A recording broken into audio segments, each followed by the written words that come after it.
Hi, everybody, and welcome to the RHAP B&B for August in review of Big Brother 24. My name is Mike Bloom, as we are here talking about 4 weeks that felt like 4 years. I know I said that the last time. It feels even more pertinent here, considering we're going to be talking about a period of time in which, the leftovers hit their apex in power and then fell apart. We're going to see 2 entirely different weeks of Big Brother in one, where one group was essentially playing a backyard survivor for a week. There was a lot happening. It was an eventful month, to say the least, because it was my birthday month, y'all. And we're here to celebrate that and maybe talk about some Big Brother. First, let me, of course, welcome in the co-owner of the B&B, Liana Boraas. Liana, how are you? I am doing it fantastic. It is interesting because we've done this now, a couple seasons. We do these check-ins, and this really does feel like a complete chapter because we sort of started with the rise of the leftovers, and now it's the fall of the leftovers. And this week, with Michael and Brittany and Taylor being the targets, we're sort of going into, okay, what does it look like as the leftovers fall apart? And so it's we're just remembering the good times of the leftovers heyday. Absolutely, yeah. We're about to look back fondly upon maybe one of the worst moves we've ever seen in Big Brother, with Daniel using reverse psychology on Monty and deciding to backdoor his closest ally. Again, fond times. And we are very fond of the guests that we have on to remember those fond times. Look, we're but a month away from the leaves changing. So, when autumn's on the horizon, we've got to bring in the one that's got it in her name. It's the great Jenny Autumn. Jenny, how are you?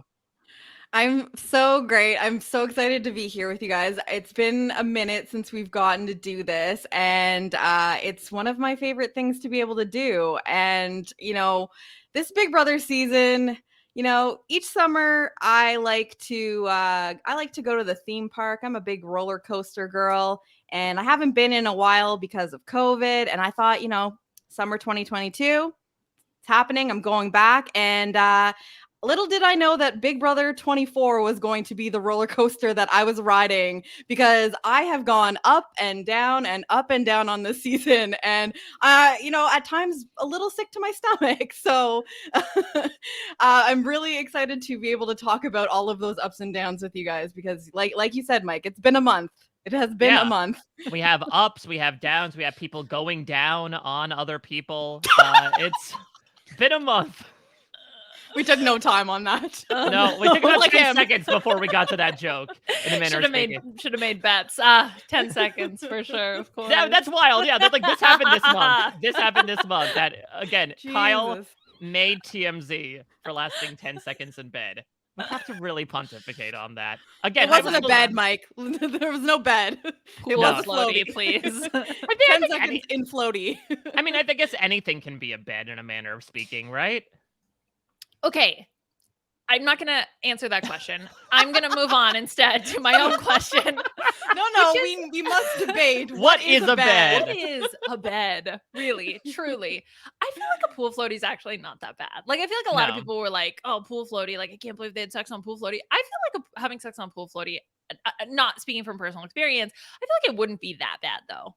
I have had sex worse places. So yeah. I'm just gonna throw that out there. What's the worst place? On a top of a corpse? That's pretty, okay. Yeah. Is the corpse the person? Oh my god! No, I don't think necrophilia. And then it's like there's a corpse underneath the two people. That's what I'm saying. That's the worst, I think.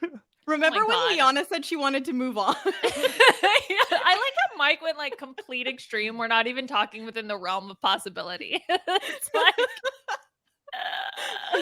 just a corpse. Just a corpse, straight there. Listen, I've been in Westeros, I think, for a week, but a week has been too long with just the effed up thoughts that are in my head, right? Of having sex on. It nearly happens in Game of Thrones. Spoiler alert. We're two people nearly have sex on the corpse of their dead child.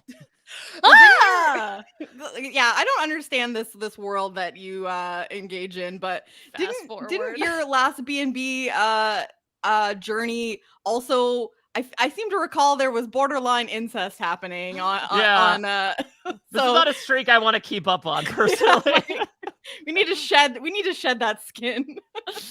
Oh my goodness. Well, as we talk about August, it's so eventful, I think, is a word to describe it. I think I still subscribe to like what I talked about in July, that I don't particularly think this is like a incredibly likable group of people. I think with the exception of maybe a couple of people, everyone has had at least a couple of bad moments out there. But I will give it to this cast for at least keeping things eventful. Like, I cannot think of a week we have had so far that has not made people feel something one way or the other. Where even like the indie week, right, which is probably the most mild mannered in terms of strategy, had these baffling moments of Taylor's HOH of wanting to backdoor Joseph, and then the entire brouhaha with trying to trick Kyle into using the veto to put up Alyssa for a spare comment made about the Paris trip. Like, this cast is at least making for some form of entertainment. You can qualify with it either way, and that's very understandable given some of the behaviors that are happening. But I do think, almost looking at it from a macro perspective, from that bird's eye view of the roller coaster you're speaking about, Jenny, like, it is a ride. Ride. Mm-hmm. Yeah, it's been really, really wild for me in that, like, I started off this season really not liking anyone, as most of us felt, especially in that, that first week was really, really rough. And we were all like, oh, this is the ride we're strapping in for. This, like, it was giving shades of BB15. It was giving shades of BB21. Not really places we want to go. And then all of a sudden, things kind of near the tail end of those first couple weeks, we started to get some life and some hope, and we really journeyed into a place where we're like, okay, these are a lot of bad players and maybe not the most likable players, but like you said, Mike, they're giving us something. There is intrigue, there is some messy gameplay, and perhaps the more rootable people coming together in this alliance where we're like, we hate a steamroll, but we don't really hate this steamroll. And that was really what we thought we were setting ourselves up for, and to a degree we got that. But as we're gearing through the end of August, we're seeing things start, the wheels are starting to fall off. They have definitely started to fall off, and I am a little worried about where we're going from here. And people that I became high on, I am now back down on, and I, like, every time I turn around, I'm like, oh my god, like, okay, well, I'm done with this person now. It's like, anyone who has given me a shred of reason, this fandom has been like dying to support people, being like, please let me find a reason to like you, to support you. And then, like, they get us for a little bit, and then all of a sudden there's like, ha ha ha, and they like knock the board game over. It's been rough. Okay. What? I don't know. realize we were playing a board game. Well, I told I was coming to play a game, so yeah, sticking with the theme. Yeah, I mean, I think so a few thoughts based on what Jenny is talking about. One is like the roller coaster of the season. I usually gauge how busy and interesting a season is based on how long my notes are for the morning updates. And even the day that was I would say my slowest day was the split house, where Jasmine was the obvious target. But even that day, that was the day that Kyle spilled the leftovers to Terrence, to Alyssa. Like, even then, there was still so much going on in terms of like gameplay. And I think that's the thing when you have this big alliance that comes together as an opposition to another group, is that's their only thing that's really unifying them. And so what we've seen throughout the course of the season is this underlying sort of bubbling conflict, because they still do have interests outside of just, we just don't want these other people to do well, especially with Kyle and the Alyssa stuff. And that's what now is sort of really like exploded and set and set us in motion. As Jenny was saying, for the two like now opposing sides. And so now it's almost like you have to kind of like always be picking your favorite side in this season. So it was like, okay, now I'm going to pick the leftovers. Okay, now that the leftovers is split up, am I going to pick the insiders or the outsiders? Right. So I'm going to, okay, I'm going to pick the insiders. And then we're going to see how that continues to break down. Yeah, I do think that when it comes to, the Kylissa of it all, I mean, to that point, Liana, about those types of behaviors that can exist of like, once the common enemy has kind of been put down in a manner of speaking, like, you find things dissolve. Look no further than like everything that fell out after this Amira vote at the end of July, where like, once Taylor didn't really become like a big rallying point for a bunch of people to hate on in a manner of speaking, you kind of see the other side fall apart a bit. And this was talked about a lot last week, where like Jasmine, I think, was removed a lot from maybe some of the people like Terrence, like Alyssa, that would sort of feedback loop into each other about how much they hate Taylor for whatever reason. And so as a result, like, she became more pleasant. She became a little more funny. She became a little more rootable in that way. And so I think it's just a common idea of behavior, right? That like, if people find a bond over a comic topic and less so about like each other as people, then when that topic kind of ends up disappearing or not becoming as big of a concern, now they'll sort of look at each other and be like, okay, wait, why did I want to work with you in the first place? What do we have in common? Yeah, and so like you kind of have to lay that sort of at the feet, I think, of the split house twist. I know that obviously Kyle had been seeking greener or perhaps blonder pastures, especially after everything that happened with that failed plan to get Alyssa up in the indie boot. But I have to give it to him for, I guess, capitalizing on this situation, right? Of like, all right, well, now I can truly take an opportunity here to do something that I want to do without fearing necessarily of like 7 people immediately jumping down my throat. And we've got Kyle here who, is doing the most and getting like what he wants pretty consistently. And what comes with that is he's pissing off the fandom.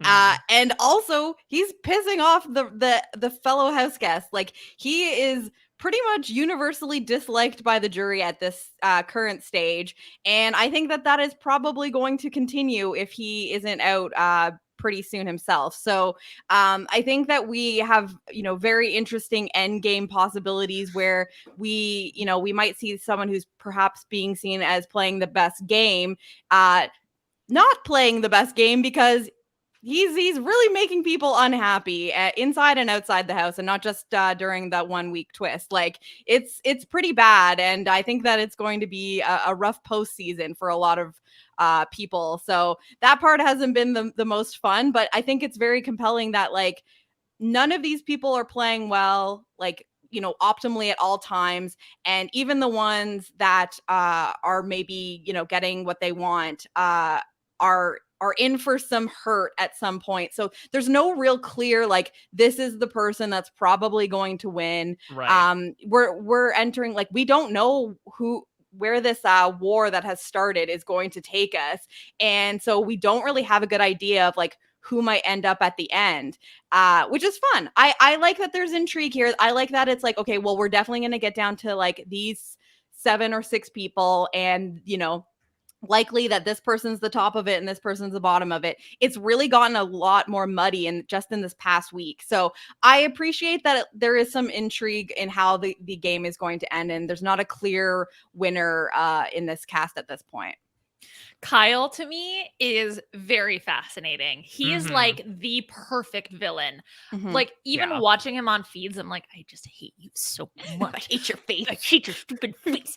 And then it's like, okay, but you're getting what you want done, and like you're really utilizing, your social capital to like move things around. I still hate your face. And it's like, it's so fun. And then the stuff with him and Alyssa, like, everything is just, I really do think that like this is going to be remembered as like a why Kyle lost kind of season almost. Because whether or not he's taken out by the house or he loses in the final 2, which I strongly believe he would if he ends up making it there, like that sort of like such a strong player, but failing in the actual ability to win is like a really interesting arc to me. And like Jenny was saying, like, also then to have the whole fandom like turn against you as well, especially because I remember in those first couple weeks being like, oh my God, Kyle and Michael, yes, my favorite duo. I'm so excited for them. Yeah, that aged like a muffin. Yeah. Just completely molded over. It's a really interesting point because I sort of like came up with like my own list at this point of who I think, if you like had a jury vote today, would be most likely to win to least likely. So I had Michael, then Taylor, then Monty, and then like a gap, and then I'd say like Turner, and then another gap, and then like Brittany and Terrence, and then a big gap, and then Alyssa and Kyle. And so like you could certainly quibble with that, but I agree with you, Liana. That's certainly from the perspectives of the jurors we have seen so far, right? Indy, blames her eviction solely at the feet of Kyle for not using the veto on her. Jasmine told me that she thought Kyle was playing the worst game of the people left in the house. And Joseph outright tells Julie Chen Moonves of like, I don't really respect, or I wouldn't have played the way that Kyle played. So like the numbers are certainly stacked there. I certainly have had some people maybe try to not count their chickens in a manner of speaking, of being like, yeah, but you never know. This could be like a Jackson Mickey situation where like they didn't necessarily like them personally, but certainly respects it. But I'm not entirely sure, because I do think even from a gameplay perspective, I think Jasmine and Indy, I would imagine, are particularly angry at Kyle for, the quote unquote double dealing, right? I think it's this idea of, oh, you said you were with the five swatters, but you didn't work with the five swatters. And Joseph is going to, I think, certainly help spread this narrative of the leftovers being founded by Kyle, which is certainly not going to help as well, considering that's the opposition.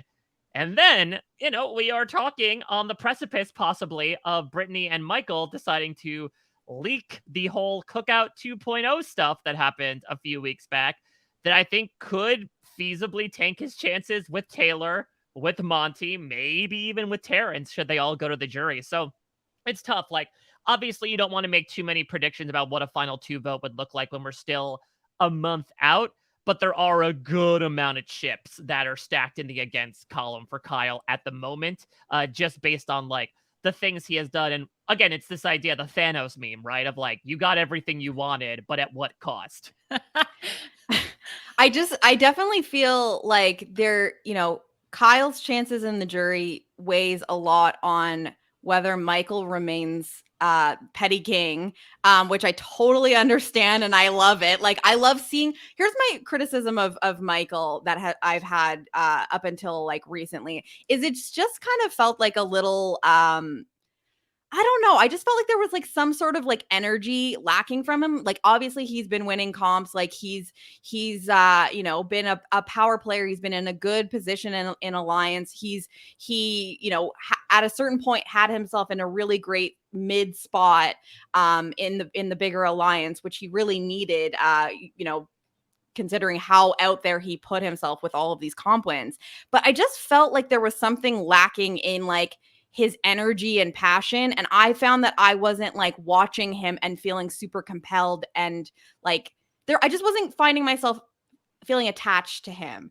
And we've seen the kinds of players that he loves and respects. Like, he's a huge Janelle fan, and I'm like, I want to see the passion, I want to see the messiness, I want to see like the pettiness. And now that he has realized the writing is on the wall, and the war has been started, we are starting to see petty Michael come out, and he's basically straight up said, like, if I'm not going to win, I'm going to make sure that Kyle doesn't win. And I'm very curious how long that energy will stay. If he's like one of the next people out, and he has enough time to cool down in the jury, and he really truly doesn't like respect Alyssa's game, let's say we get to a situation where it's Kyle and Alyssa at the end. I think that's like definitely a very plausible way that Kyle gets there. I definitely don't think that it's out of the realm of possibility that Michael might cool down. How long does he stay petty? Does he get to a point where he's like, you know what? He got me, and maybe I didn't respect some of the things he did, some of the things he said, and the way that he got there, but I, above all else, respect the game, and he played the better game. And Michael has a huge influence on some of the people that are already in jury. We know how much Indy and Jasmine love Michael, and I think that they will go whatever way Michael is going when it comes to the jury. So I think a lot of this does weigh on how long does Michael stay petty? Is this like his final form? Has he become the petty king? And are we all going to like continue to root for this version of him for the rest of the game? So I think that he is like a huge piece if he ends up on that jury. When you compare Michael and Kyle is like extremely active compared to Michael. Michael is definitely a much more passive player. I mean, even in the context of this past week, he was like, look, let's just wait and see what the noms are. Then even after noms happened, he was just kind of like slowly gathering information. We saw little nuggets of fight, but like not really. It was mainly just like, okay, let's just wait and see what happens with Vito, and then we'll go from there. Now, I don't know what's going to happen though when we go from here. If we really start to see like a huge fight from him, but we haven't really seen that really at all yet from Michael. Whereas Kyle, you can tell he's like thinking, he's active, he's like doing things, even if it's bad necessarily, like for his game long term, he's like always doing something. And so I just wonder if Michael can really like turn that on to move mountains, which he might need to do in like this week in particular. And like, you know, that's like sort of the biggest difference that I've noticed between their two styles of gameplay. It's active versus reactive, right? Yeah. It's the idea of like, okay, wait for things to happen and then adjust thusly and move forward with the relationships versus like, all right, I want to make sure I put everything out there. And the difference is like, again, you may not necessarily agree with what Kyle is doing, but like in terms of, again, Taryn has spoken many times about how he had a path and he's like, okay, I could go through the candy cane forest or I could go through the pricker bushes. Well, I do like prickers. But the fact of the matter is, like, he is making his way through the pricker bushes. King Pricker. Oh, yeah.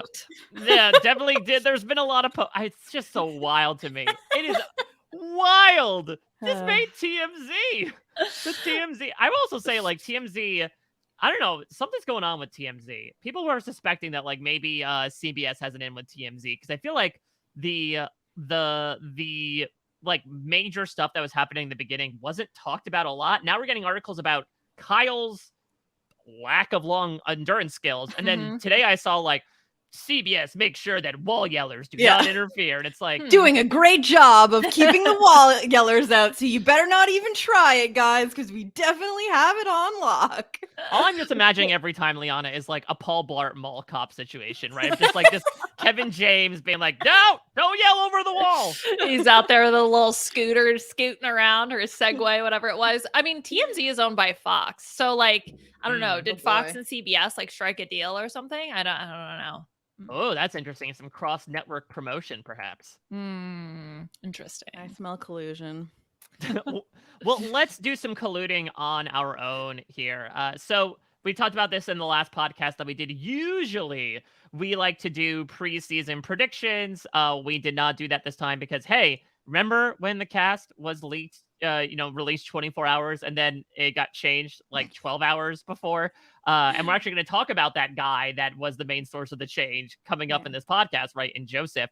But the one thing we wanted to keep were the comic book names. And so we wanted to use this as an exercise to kind of memorialize, in this case, the 5 people that we have lost over the course of the month. Again, it feels like forever that we had to even think about Nicole on our screens. That's another thing as well, is like, again, say what you want to about whether the people you like are doing well or not, but like, it is literally a storybook ending to have so many people that were, from our perspective, like the main Taylor antagonists go out one right after the other. Like first there's the pre-jury, which I might argue, like just from an eventful perspective, might be one of the best pre-juries I've ever seen.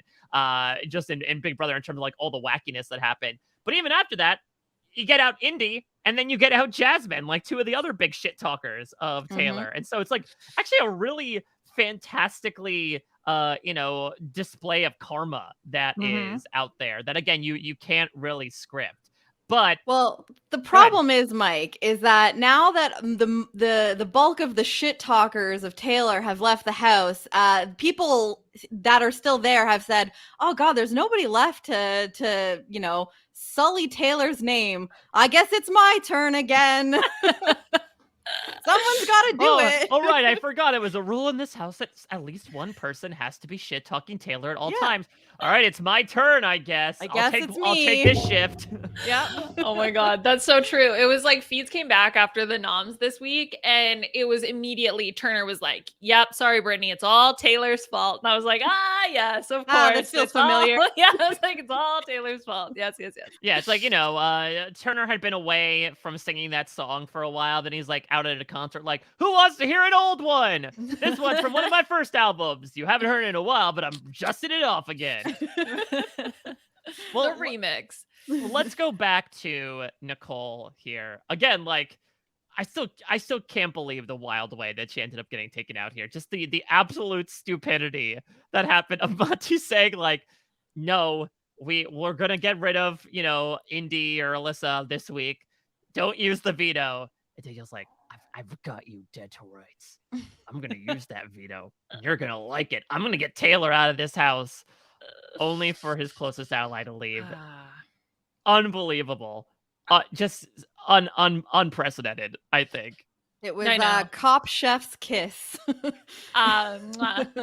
Salt Bay, right on the wounds. That's the cop chef's kiss. So I'm trying to remember. So now, it's been a couple weeks, right, since Nicole has left the house. I'm like, what do I remember the most? I remember her being angry. Like, that's literally the key quality that when I think of Nicole now, that's what I think of. Yeah. Well, you think back to like the D-Day, right, of Amira being nominated, and like the day wasn't even about Amira, in my opinion. Like, that fallout was all about Nicole, between like her, fiercely being angry at Alyssa for revealing the umpteenth piece of information in front of mixed company, to like her lying in the hammock and falling over, to I remember that one shot of like Amira going out to join her in the hammock, and Nicole's just like, which is like the perfect microcosm of Nicole's fire and fury against everything that happened in the house.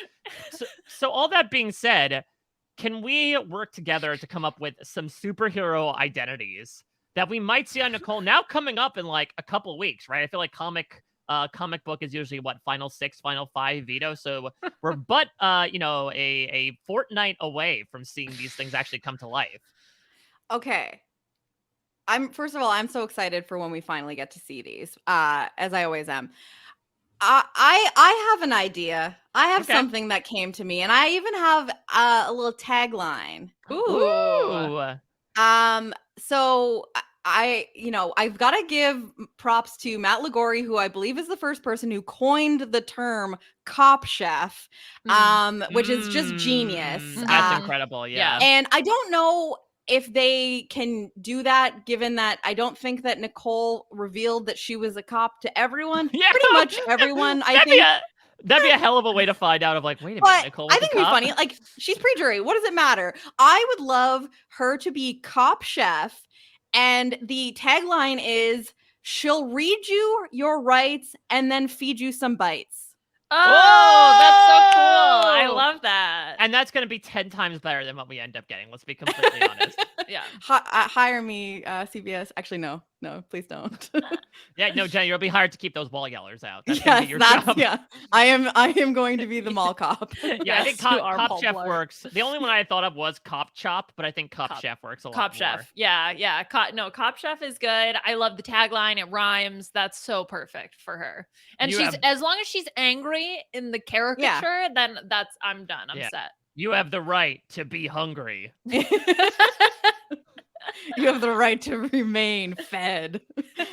Yeah, like something stupid like that. And she could be like, wielding, I don't know, like what would be good kitchen handcuffs, like something that like, or like just holding a rolling pin in one hand. Yeah, like a spatula. Like you're gonna beat you with it. Yeah, like a nightstick. A nightstick and a rolling pin.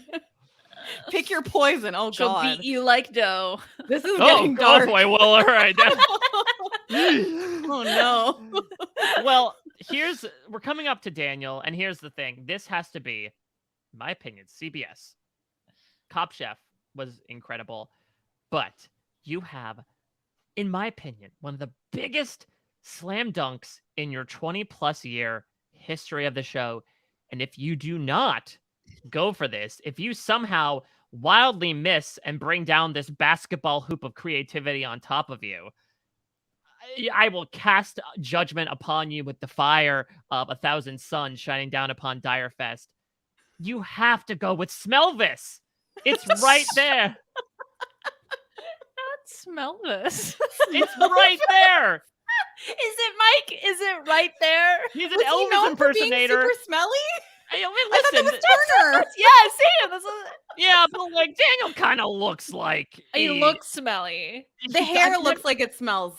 Yeah, like the hair And does it's not not look like like it's been product. washed in like since back in the days of like I don't know, Elvis since the was days alive. when Survivor was in SD. That's probably the last time that Daniel's hair looks washed.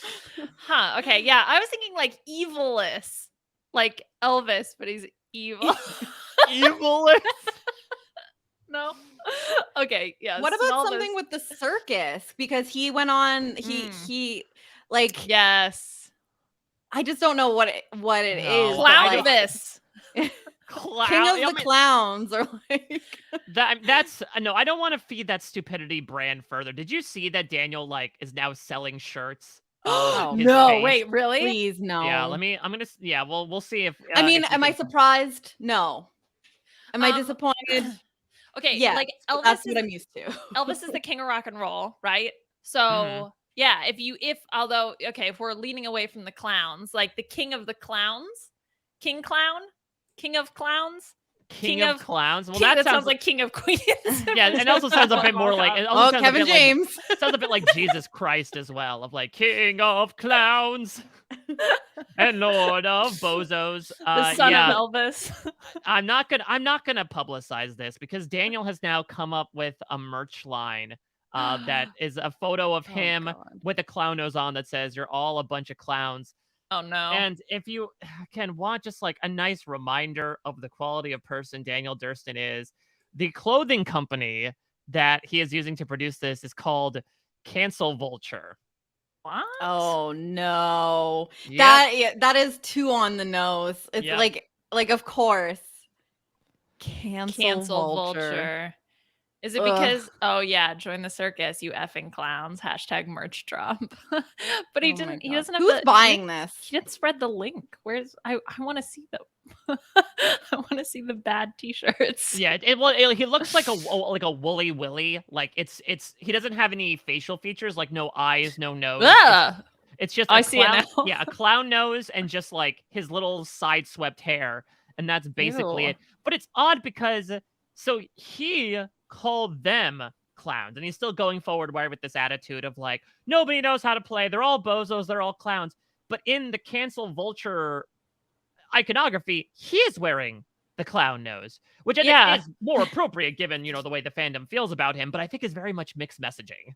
I think that he's trying to act like he's in on the joke now, and he's like that he can laugh at himself, but the very fact that he is trying to make clothing with this and selling it is like, no, you are not in on the joke. We are not laughing together. This is definitely still a separate thing, and it's giving very much like I can laugh at myself. It's cool, guys. Like, we're all friends here. It's like, But like, of course, it doesn't make sense. Daniel's gameplay didn't make sense. So do we expect his merch to make sense? No, of course not. Also, he is on Cameo, by the way. Of course. Oh, don't worry. Yeah. If you listened to the slop last week, Rob and I looked at one of them and I was like literally reduced to pieces about the fact that Daniel recorded a cameo by a random set of railroad tracks in the middle of nowhere. What about like, okay, so if we're gonna go back to the circus theme, like could there be something with him being like the ringmaster of the circus, but like he also has a clown nose on, where it's like something like he thought he was leading the clowns, but he was one himself, or something like, I don't know, because listen, it doesn't punch as well as my last one. But you squirt some water at the crowd. Some of it is bound to bounce back onto you. Leader of the clowns. Yeah, it doesn't necessarily work. Do you think Daniel's gonna wear this stupid shirt to the finale when the pre-jurors come out? Oh God, he'll try. Maybe they won't let him or something like that. I could imagine him trying. Yeah, they're gonna have Kevin James is gonna like tackle him, like take that shirt off. Get him, Paul Blart. He likes to wear when it's a big night. He likes to wear his Chris Angel cosplay, which is when he's like wearing like his shiny black shirt and his extra eyeliner. So I think that we're gonna see a return of that look on finale night. Oh joy! It's gonna be related to Elvis though. Like, come on, how are they? I don't know what they're gonna do. Smellvis, like his blue suede shoes will knock you out. Yeah. Okay, that's only you that thinks smell that. this. It's right there. smell this. CBS. Should I'm we- just saying. Should we make a bet on like if where Yes. we owe Mike something if they actually do smell this? Sure, I'm happy to make that bet because Okay. I And really I'll- don't and think I'll owe the two of smell you is gonna something. happen. Okay, so if they go with smell this, Liana and I will pitch in together to get you a Daniel cameo. Yes, there we Okay. go. Okay, And then done. I will get one for the two of you. If Okay. indeed. Best or worst $40 ever spent. Okay. So that's fine. I'm willing to make a bet on this. Okay. Okay. And I'll put it in the messaging. Please wear your stupid t-shirt, and I'll say I'll You're- underline the word stupid. That or Chris Angel cosplay, either is sufficient. Please wear eyeliner. Please wear your Chris Angel cosplay. Parentheses. You know what I mean. Yeah. All right. Well, let's move on to the jury here. Let's talk about Indy. Now, this is definitely more of a wild card, I think, than the previous two. What do we think they will pull out for Indy's superhero identity? All I can think of for Indy is one, they're going to say something about her being Brazilian because of Mhm. course. And then Mhm. she had the costume. And I think the costume Mm. maybe is more likely she was the punkatard. She was the Punkatard, yeah. punkatard, yeah. She looked Whatever like that she looked like Kennedy Davenport as the chicken on fire. Right. That was reborn, like crystallized. Yes, I think it's going to be something with that. So it could be like the Brazilian punk or something incredibly stupid. I just feel like Yeah. they're not going to go extra hard for Indy. No. They're gonna have no ideas, and so they will fall back onto the costume, which is what they tend to do. So I don't know, it'll be something like the punk princess, and then she's just wearing the punkatard. That's- Yeah, like punch punk, like punch drunk and like yeah, or it could be like Brazilian bombshell maybe at the same Yeah. time if they decide like her Yeah. spiking a volleyball into somebody's face. But yeah, I very much agree with the costume thing. It's very much giving me shades of like Annalise, right, from BB21 of nobody Who? really knew anything about her exactly except for when she was Yeah. in the chicken costume, and so they just like I didn't went even with remember that that. the rest of the season. Because I'm pretty sure, remember when they used to do the final HOH, right? Of like, oh, here I am doing this podcast. Here are 3 facts about me, 2 truths and a lie, Jenny, in a manner of speaking. Mhm. And I remember like she had to wear the chicken costume during that as well. I'm looking at hers. So she was Foul Play was her the Oh. name, and her tagline was "She's a chicken, but she's no chicken." Got him. That got nailed it. So I'm saying it's like that level of It's chicken two ways. She's a chicken, but no chicken. She's a chicken, but she's no chicken. It's like I'm confused. That sounds like if I asked my 3-year-old son to come up with a tagline, and we're just like sentence structure is out the window at that point. Like syntax, never heard of her. Oh, I love. I the actually have comic more so faith much. in Asher on that one. She's a chicken, but she's no chicken. Oh, these are also God. I can never get over Memphis. Every time I pull up like examples for inspiration, I see Memphis, and I just laugh. That one I will never forget. That's Because so it was just funny. him with like a giant. Did he have a giant fist or did he have like a metal hand? Yeah, he's got a giant metal fist. Don't mess with the fistologist. It's so stupid. He's not even like I don't even think he was a mixologist anymore at that point. No, he was a restaurateur. Don't Okay. mess with the fistologist. Anyway, yes, so they're not going to try very hard for Indy. That's what I No. think we're going to have. Yeah. Now, No. someone they will try hard for. Oh, yeah. No. Jasmine, they are Mhm. rife with material, but which direction do we think they're going to go in? I'm trying to think of like what did the show highlight the most for Jasmine? It was her Nothing. lines. It was the lines, I think, Mm. right? The like, and I'm as red as bread on bread. Like Oh, that the kind of chicken. thing. Yeah, I'm as black as the She breakfast. loves chicken, but she's no She's no chicken. chicken. That's right. She's no chicken wing in an air fryer. So it's gonna be something like that. But are they gonna pick a specific food? Or are they gonna do something like very generic for her? Like, God, I don't know. The muffin thing, though, for sure, Mike. Oh, like the yeah. muffin gate of it Yeah. all. But I think Um, it's gonna be like Muffin Maiden or something like that.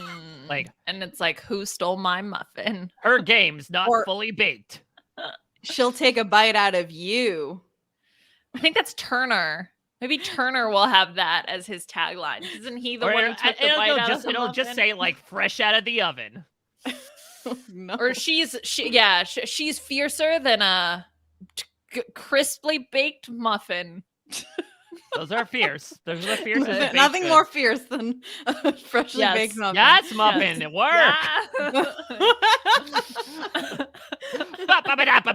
Muffin.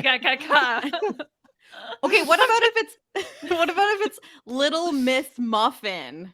Oh, you're so smart. I love And that. it's you're doing a Little Miss Muffet kind of imagery here. Now, I Yeah. will say, I do not think they're going to go the injury route because they did not do that with Christmas, right? They did the fa la la lunatic. And so, which was arguably, I think, more offensive to Christmas. Savage. So much worse. Yeah.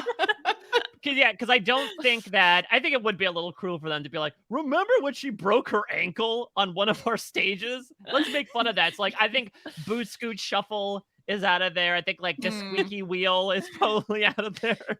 Although Christmas is on her little scooter in the comic. So Oh. like they could include the cane, for example, with Jasmine. Yeah, but in the image. yeah, but maybe it's not like the Yeah. main But, thing. but we're not doing like Hoblin Cobbler or something, you know? Yes, right. Goblin cobbler. Well, Yeah, like the baked dish cobbler. Yeah, no, I love that. Christmas is her tagline was she'll make you Feliz Navi dead. What was That's so good. But what was the second one? I feel like the second one was even worse when it came to personifying Christmas. Yeah, so she was again the fa la lunatic, slashing through the snow. So that one Also, they actually just is- reused the name. Yeah. well, she was Mrs. Claus, I think. Was her And she was like official name. Wolverine that time. Like It was the Claus, fa yeah. la lunatic returns as Mrs. Claus. It's So- a character as a character. Yeah, hat on a hat. Christmas All right. hat, a Santa hat. And finally, again, we go back to something a bit more ubiquitous, especially from the show perspective. I think there is certainly a bit of like an axe to grind with fans on like Joseph's game being represented, especially when it came to like the role that he played when the leftovers were still a thing. So like all that being said, if we think about what they're going to make for him, I have to think going back to like the indie side of things, I think it's going to be that like Sid and Nancy costume, as tasteless as it was. I think they're going to double down on it. I'm trying to think of what else, like in terms of the show, right? Like, because they can't say like the secret lawyer. Yeah. oh yeah, because he's in the jury.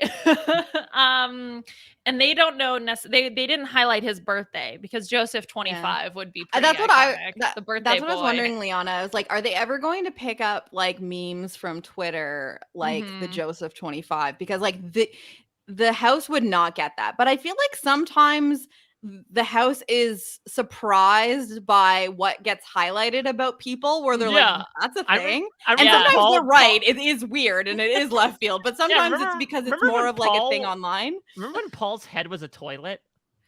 Oh, potty mouth. Was that Yeah, it? and Paul was like, what the hell was that? Like, listen, you could say a lot of things about me in this season, but like, I don't really cuss that much. Yeah. There are definitely reaches. Yeah, I don't know. Like because the Joseph 25, it's like he turned 25 and came alive. I don't know. I like that. It'd be like a cyborg, almost like a RoboCop. Let's see. They think he was a dummy though, right? That was his narrative within the house, was that it's like, oh, Joseph, you're so stupid. So I don't know if they would, maybe that's something that they would lean on. But Could they like, do what is his- there to work on? what- with I'm that? I'm forgetting what his fake career or I think like, he was a personal trainer. Him and Yeah. Monty oh, both okay. claimed that they're The personal old trainers. go-to when you're fit is Mhm. I'm a Um, personal That's what I mean. That's trainer. what I do when I'm too lazy to explain what I do. I'm just like, yeah, you don't "Dude, want to tell people you personal trainer. podcast Personal- about personal yeah. trainer. clearly. No. Please ignore the Survivor tattoo. Yeah. Yeah. Maybe it's something with like, could it be like the Dire Fighter? Could it be something around the idea of Dire Fest? Mm. The Ja Rule. Joe Rule. Joseph. Joe Rule. Rule. Oh my god. And he's what, hurling styrofoam boxes of like the bread and cheese at people. Yeah. I love that. Joe Rule. That's would what I be personally want it incredible. to be, is Joe Rule. He'll scam you out of your money.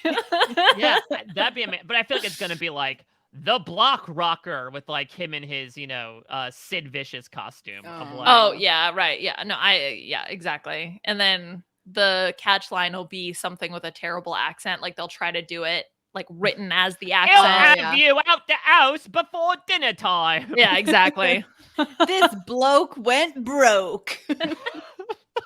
Go bloke or go broke. Yeah. This guy's anything but vicious. Oh god, remember when they had to talk in those accents for like an entire 48 hours, like it was a bad community theater production? Yeah, when they had to It was a attempt punishment to for talk all. in those accents. Yeah. But with the whispering too, it was just double bad. Oh gosh. Well, let's get into our first game here that hopefully is no form of punishment to anybody involved. I want to bring in some extracurriculars here. And look, you talk about like the internet making meals out of things in the form of Cop Chef. So Michael, in his goodbye message to Daniel, brought props, Michaela Bradshaw style, right? He brought 2 pieces of bread and said, if I close one of my eyes, I can put your head in between these 2 slices of bread because you're an idiot sandwich. You backdoored your closest ally, which of course calls back to, I would say, a meme that has like superseded Julie Chen's legacy, I think, of the idiot sandwich stuff with Gordon Ramsay. So I looked at this source material. This was suggested by a few people, actually, wrote about this to me when they knew that there'd be some sort of B&B on the horizon. Oh no. I have come up with a quiz about this source video behind the idiot sandwich meme. Oh no. All I know is the meme. I am All- not like, prepared. I know nothing. Okay, Yeah. this is gonna This be will be brutal, great, but- Liana. Yep, we We're got both this. going in blind. I basically Okay. have pieces At of least- bread over my eyes, actually. I'm Yeah, not let me go blind. get some.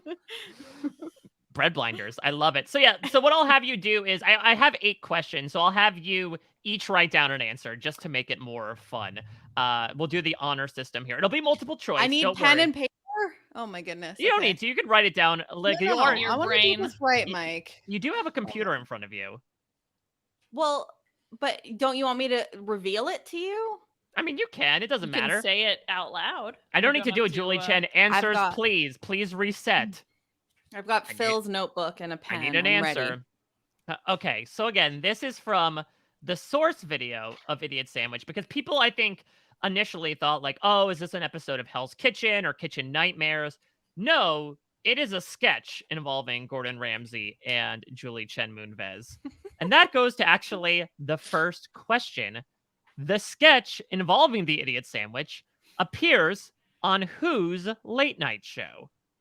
A, Stephen Colbert. B, James Corden. C, Jimmy Fallon. D, Jimmy Kimmel. Oh my god. So we have A, Colbert, B, Corden, C, Fallon, D, Kimmel. All right. Answers, please, Jenny. I went with B, James Corden, and I think I spelled it Liana. wrong. Oh, I went Leon- with C. Jenny is correct. It was Yeah! James Corden. Ah. Yes, James I Corden don't- is the third party that is not involved in it, to the point where they actually do, and there's a question that references this later, they do like a follow-up interview with Gordon Ramsay like several years down the line, and James Corden's like, yeah, that idiot sandwich meme really took off.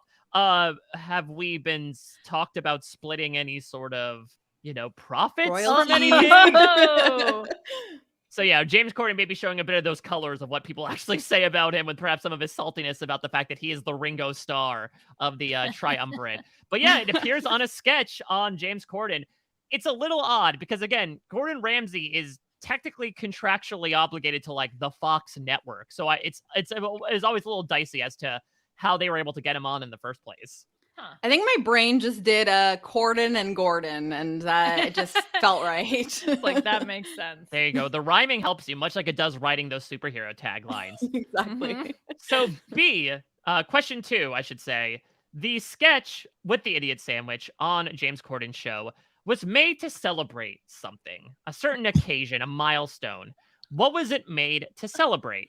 Oh my god. A, James Corden's 100th episode on The Late Late Show. B, the 20th season of Hell's Kitchen.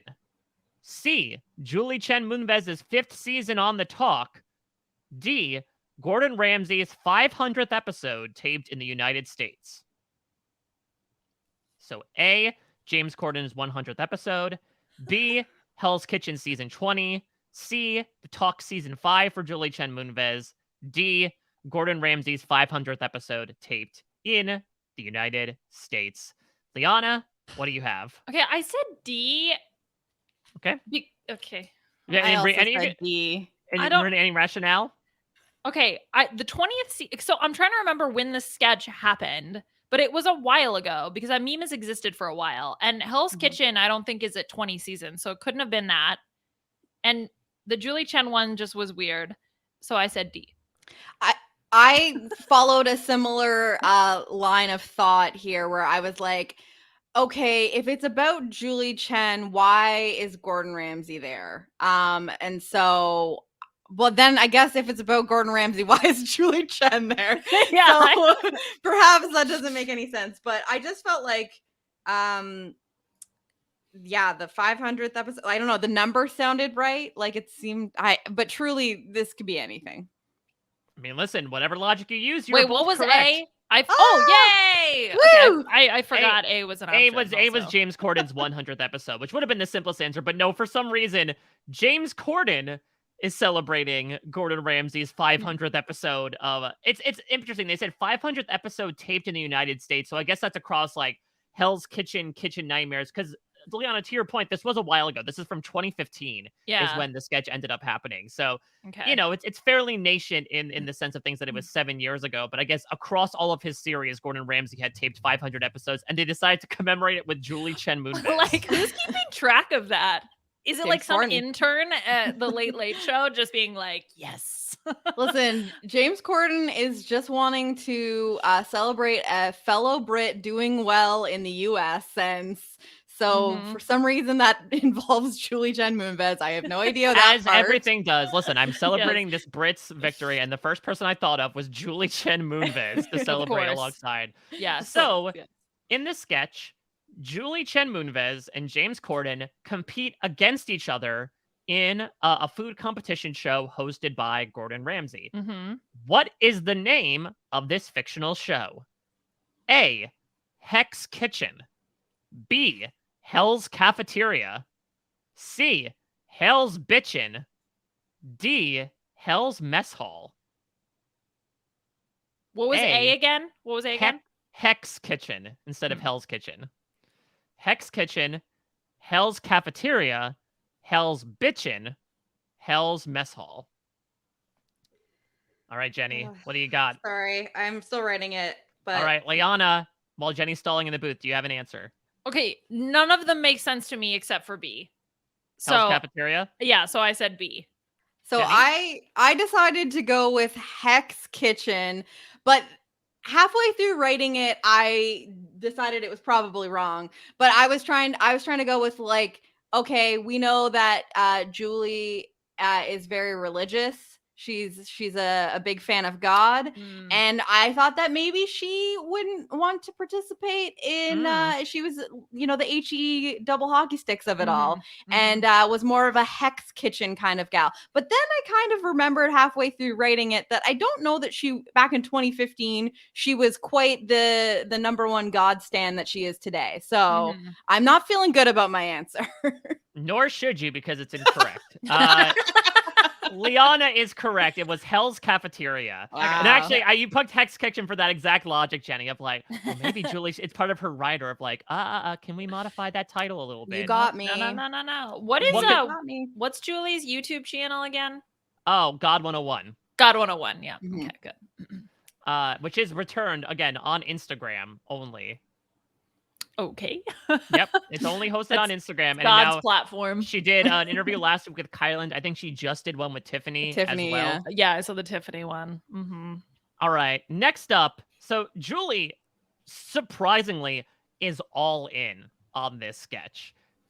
To start, they do like an intro shot of her where she menacingly takes a bite out of what? A stalk of celery. B, an apple. C, a baguette. D, a drumstick? Hmm. So there's a shot of Julie Chen Moonves, Sarah Lucina style, being like, "Arr!" Does she take a bite out of A, a celery stalk, B, an apple, C, a baguette, D, a drumstick, as in the chicken drumstick, not the musical instrument? That would be a little wild. Jenny, what do you have? I went with C, baguette. Okay. I thought it just seemed like the kind of thing that you could. I don't know. Okay, so I had similar logic, but I went with A because I feel like on TV that's an easy thing to just kind of like break off. Mm.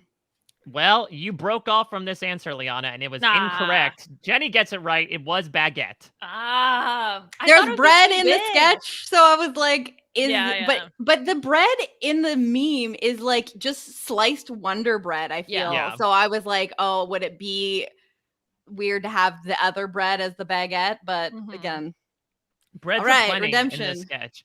So, Jenny, it's really interesting that you mentioned, Julie is a woman of God. Would she want to go this far? What menacing comment does Julie utter in her introduction to dress down her competition? A, James Corden, he can suck my bleep. Julie. B, James Corden, he can go get bleeped. C, James Corden, he can eat my bleep. D, James Corden, you have been evicted from my bleep. Can I hear the first two again? Yeah, so we have A, James Corden can suck my bleep. B, James Corden can go get bleeped. C, James Corden can eat my bleep. D, James Corden, you have been evicted from my bleep. I like that last one personally. That'd be Julie's tagline. Was she ever a superhero? All right, I've got my answer. All right, Jenny, what do you have? I went with eat my bleep because it's a food thing. I don't know. Maybe she had eating on the mind. Was that C? That was C. Okay, yeah, I had the same logic because it was a food thing. Very sound logic, but the sound was off. Julie Chen Moonves says to the camera, James Corden, you can suck my bleep. I wasn't. That was like my third choice. I just think Julie didn't say sucking as well, so I guess maybe also relevant. But like this is a wild thing for we make so much fun of the Chen bot, right? Of like how robotic she is with her butt first and programming in her ears. For her to go onto a sketch and be like, "Yeah, suck my bleep," it's like, I don't know you. Where did this come from? And the people love it because they don't expect it. Oh my God, 2015 That's comedy, Julie. baby. A different beast. Well, it continues. Maybe not as vulgar, but at one point, what is Julie Chen Moonves doing to James Corden in one shot of this sketch? A, dunking his head in the sink over and over again. B, holding his hand on a hot stove. C, forcing him to eat a sandwich. D, sitting on his back while he does push-ups. So either dunking his head into the sink, holding his hand on the stove, making him eat a sandwich, or sitting on his back while he's forced to do push-ups.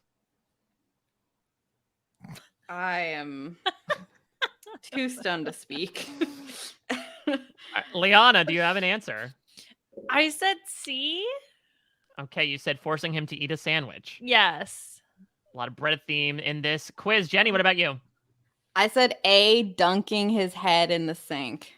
That is correct. James Corden was essentially waterboarded over and over again by Julie Chen Moonves.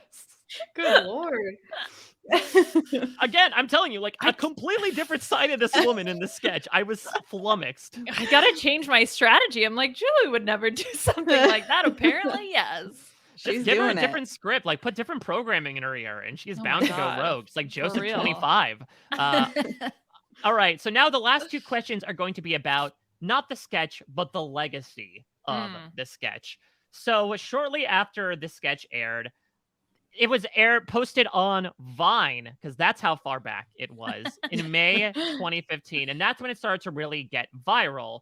What was the caption on the Vine meme? A, when you belt the wrong lyrics on a road trip. B, when the teacher calls on you, but you get the answer wrong. C, when the ticket person says, enjoy the movie, and you say, you too. D, when they realize in the interview you have an English degree. So one of those captions refers specifically the idiot sandwich meme. It's either A, when you belt the wrong lyrics on a road trip. B, when the teacher calls on you but you get the answer wrong. C, when the ticket person says, enjoy the movie, and you say, you too. D, when they realize in the interview you have an English degree. Jenny, what'd you say? I truly have no idea, but I went with C, when you say you too to the movie ticket guy. All right. Person. I went with B, the wrong answer. It's the right answer this time. Oh, okay. It is indeed when the teacher calls on you, but you get the answer wrong.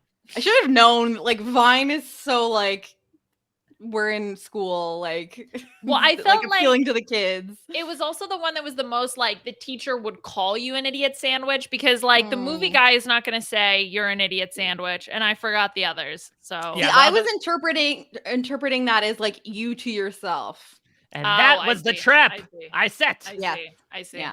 Yeah, it's more so like self-inflicted, right? You looking at yourself in the mirror and calling yourself an idiot sandwich. As someone who does this, that is the most relatable thing. So yeah, well, I have. So I read multiple articles about the idiot sandwich meme, and yeah, there were multiple people that were like, "I want to call myself an idiot sandwich now." Like, what a cool insult! And it's like, man, we need better mental health care in this world if that's the case. That's what you strive to do. The takeaway from this. Yeah. All right, well, let's move on from mental health and turn towards another favorable topic, capitalism. Yes. So I talked about this follow-up interview that James Corden does with Gordon Ramsay, in which he sort of is like, oh, I don't get any royalties for this, because as a result of the meme, Gordon Ramsay began selling what form of idiot sandwich merch at his Hell's Kitchen restaurant in Vegas, the home of Daniel Smelvis Durston. Oh A, an idiot sandwich pillow. B, an idiot sandwich beanie, or toque for our Canadians. C, an idiot sandwich earmuff. D, an idiot sandwich recipe book. So we have a pillow, a beanie, earmuffs, and a recipe book. All right, Jenny, what have you got? I just went with the earmuffs because that seems to be like the most obvious item you could make, where the earmuffs are literally the bread. But I think that's too on the nose. I had the exact same thought. I also just want those to exist. So yeah, like I not want only them. on the nose and on the ears. It is correct. Yeah, there were idiot sandwich earmuffs that were created by Gordon Ramsay. I don't know if they're still available, but yeah, they were two like plush pieces of bread that they would put on. I don't know. I mean, I guess I understand from the meme perspective, but like earmuffs have to be by far the most useless piece of wardrobe, in my opinion, that I don't know how well they sold. I think people are buying it. Like, it is a meme, so people I think are going to buy it for the meme, not necessarily the utility of the earmuffs. Right? Mike, how about if instead of the cameo, you get Liana and I the earmuffs? Listen, I could do that as well. I found like this. I found a link. I don't think that these are the necessarily the Gordon Ramsay ones, but these are sliced bread earmuffs, and it looks. I'll send you the link. 1 second. Oh, okay. Keep your ears nice and toasty with literally the best thing since sliced bread earmuffs. Custom dyed plush. One size fits most. Certifiably. Yeah, sorry, elephants. It looks like they are sold out. So, oh no! Hopefully they come back into stock soon, because. Okay, yeah, the official ones say "idiot sandwich" on the side. I'm looking at a picture of James Corden wearing them. So which is the next best thing to wear. Oh, those ones actually look awesome. Now that I'm looking at these ones. Yeah, but I would imagine after 3 years, like, all good memes must die after that amount of time. And so, yeah, I don't think they're necessarily created. But the true winner here, besides perhaps Gordon Ramsay and his pockets, is Jenny Autumn by a slim score, by a slice of a score, 5-4. Wow. We're the winner here. And I don't know if that makes you or Liana the idiot sandwich, but... Well, I'll just say we did better than the odds, right? Because like 25% if we're guessing randomly. So... yeah. I think we're both winners. or we're each our own piece of bread in the idiot In the sandwich. idiot sandwich, yes. And Mike- I'm the one in the Mike's- middle who had to Yeah. watch and research idiot sandwich for about an hour last night to come You're up the with meat. questions. You're the meat of the idiot sandwich. Enjoy your targeted ads. Oh no. Maybe I'll find some earmuffs then that I have to send if indeed Smellvis does not show up. That's right. Okay. So let's move on to our second game. And Jenny, I'm sure I'm really hoping you're not sick of this because I know you recorded RHAP this week. I know you played a little claim to fame game. We're playing Claim to Fame Big Brother edition. Oh, And I'm ready. So I couldn't secure the actual contestants because that would be creepy. Like the relatives of these Yes. contestants. Oh my goodness. I did not reach out to the relatives, especially because some of them I don't actually know their real name because they just took pictures from someone's social media accounts. So it's a little creepy. I feel a little It's so icky good. making this, but you know what? I think it's all in good fun and we're going to have a great time doing this. So the structure of these claim to fame, I don't even know what you want to call it, contestants, I suppose, is that I'm going to show you guys a picture of one of your fellow contestants, I suppose. Like if you guys are on Claim to Fame, I'm not entirely sure exactly. Oh, okay. I like this Okay, scenario. yeah. Yeah. All right. So you're going to see the person. And then I'm going to present you with a series of visual clues as well as one sort of rebus puzzle-y game within the game, wine bottle clue. All right, I better get sort my of thing. Junior Survivor fan Asher in here. Exactly. So I Liana, think I'm impressed already. This is this is incredibly impressive. well, wait till you see all the clip art that I've got that actually still has watermarks from the Okay, website. but Liana, Getting images. may I remind you that the game I just played was organized and implemented by Akiva Winokur. Yeah, So It's low bar. you to have clear. a graphic already. So like this is Jenny, great. how do you feel that this is now your claim to fame, is being That is affiliated with the true. show Claim to Fame? It's bizarre because what started to become my thing was that I was podcasting really, really bad television shows with Rob Mhm. Sesternino, which was great because I love talking to him, and I love being able to laugh at the things I'm watching, whether it's because it's truly funny or it's just so bad it's funny. And we really thought that Claim to Fame was going to be that thing. It was going to continue this legacy that I had built for myself unintentionally. And it's actually such an incredible show. So I'm very happy that this is the moment that I am currently a part of. And I think it's great because it's a great show. It's really fun and people are actually watching and enjoying it. So it's nice. I'm totally okay with it. This has been an all Claim to Fame weekend for me, and I am totally okay with it. And who would have thought that one of the other shows that you talked about would describe Kyle perfectly, Beyond the Edge? Oh my god. Oh no. It's Okay. gonna ring that bell faster than Meta World Peace. Nope. Mhm. He's out of there. Okay, so yes. All right. So this is Claim to BB Fame. So all of the relatives. So you're gonna see a relative of a Big Brother contestant. Okay. Okay. So that's how it's gonna work. And I think you two can be the Logan LC of it all. You can work together. So we're not gonna go back and forth on who's doing each one. So you're welcome to go through these and discuss them together. Also, because this is an audio podcast, we do have the video, which I'm sure will be on YouTube, but maybe you guys can describe some of the visual clues. Ooh, I love to really do that. walk us through Yeah, what it's we're like seeing. It's like when they did the stupid psychedelic slop veto. Remember when they had to like, oh yeah, and they're speaking of bad clip art, like yeah, and there were 3 red flowers. Remember that veto? That was such a wild weird. thing. Yeah. I can't believe that was in the last few weeks because that was a trip that felt forever ago.